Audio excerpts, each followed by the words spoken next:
Dear participants in the UNITAR program related to the United Nations General Assembly, I'm very pleased to accompany you in your excursion to the United Nations. I feel in two ways linked with you in this undertaking. One is my interest in the Near East and the Islamic world, which prompted me at the age of 17 to travel by bike from Austria to Turkey, getting to know important pillars of European history and cultural identity. At the age of 18, I dared to travel to Syria and Jordan, this time with a moped. These experiences prompted me to expand my studies of law at the university. Two courses on Oriental archaeology to enhance my understanding of what I saw and experienced in these travels. At 20, we were a group exploring Egypt, the Sudan, and Ethiopia. All these experiences led me to understand better the cultural and historical plurality of the world as a source of enrichment and the relativity of one's own identity.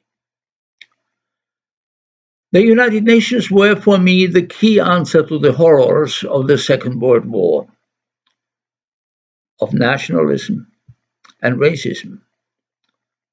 As a student, I joined the Student Association for the United Nations and then also became its president, dreaming of working with and for this organization. I dreamed of having the chance to work once in this organization. And my dreams, luckily, became reality. After studies of law in Austrian and of international relations at the University of North Carolina in the USA, I received a fellowship to pass a summer as an intern in the Secretariat of the United Nations in New York. My surprise was that as a lawyer and as a political scientist, I was put into an institutional unit for which I felt to be completely ignorant. The Water Resources section of the United Nations Division on Natural Resources, Energy and Transport. My doubts about this internship were answered by my boss. He said, "Well, sit down. Just think what you, with your studies, can contribute to the water resources agenda of the world, especially in developing countries." The response to this invitation was then implemented in an almost 8-year long engagement with the United Nations as a civil servant in the UN Secretariat and in various missions to Eastern Europe, Soviet Union, Africa, and Latin America. I developed in the United Nations the agenda for water law and regarding the challenges of very special political challenges of international river basins. 30 years later, when I got involved in the UN agenda for the peaceful uses of outer space, I could launch for the General Assembly the agenda item Space and Water, because I understood that for interjurisdictional, international water management, you need reliable, objective data, and space will provide them to you. My work with and in the United Nations Secretariat, moving from one agenda to the other, from one discipline to the other, I acquired one fundamental understanding that our global agenda requires inputs from more than one discipline, academic discipline, the cooperation from different governmental and intergovernmental responsibilities, and the rising role of non-state actors, including academia and civil society. Ultimately, of each and every citizen in attaining our shared objectives of the international community.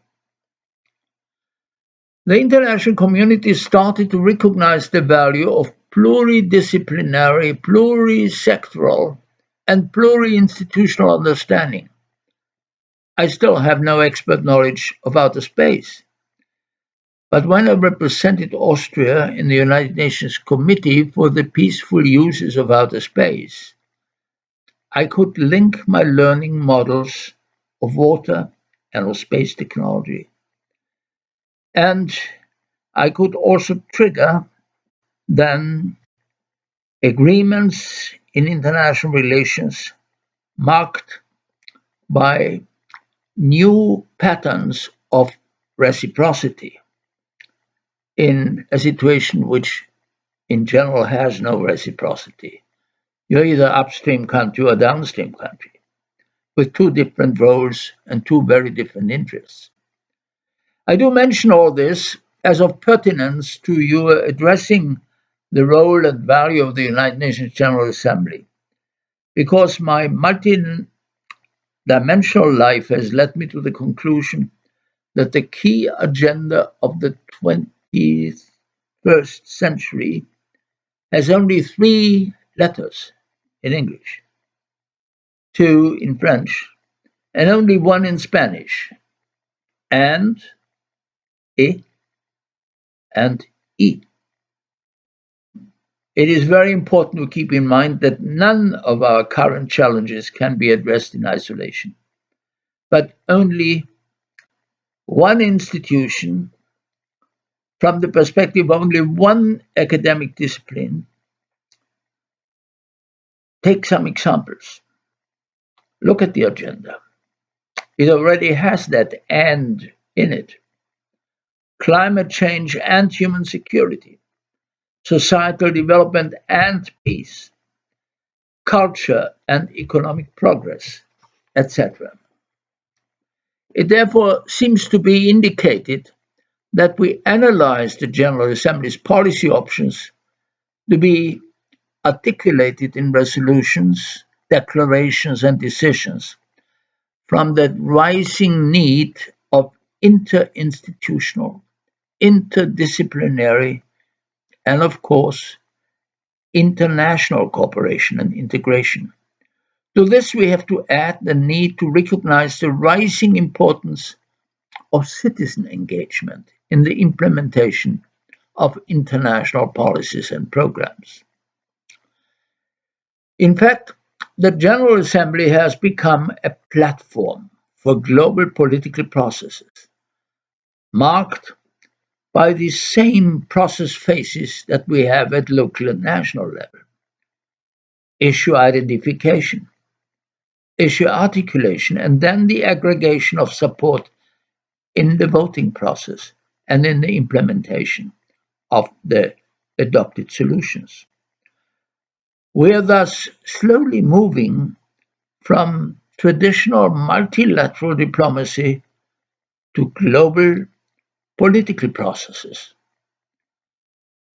When approaching our role in the deliberations and discussions of the General Assembly, we do need an enhanced awareness of the broadening of the need for cooperation and integration among the United Nations system of organization and programs.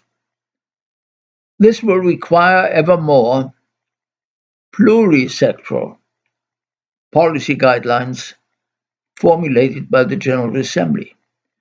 And this has implications for the deliberative process, including consultations with the various institutions of the United Nations family. The course program gives you a very practical approach to an understanding of the decisions taken by the General Assembly, the structure and numbering of resolutions, the process of drafting resolutions, and the decision-making process for adopting the resolutions. The course gives you also a very practical understanding of the informal consultations, the approaches to leadership and partnerships in this process, including the informal gatherings. What is important in this context is to learn how to explore new partnerships based on shared recognitions of the common good to be achieved by the General Assembly for the international community. I do look forward to our deliberative encounters in the framework of this course. Thank you.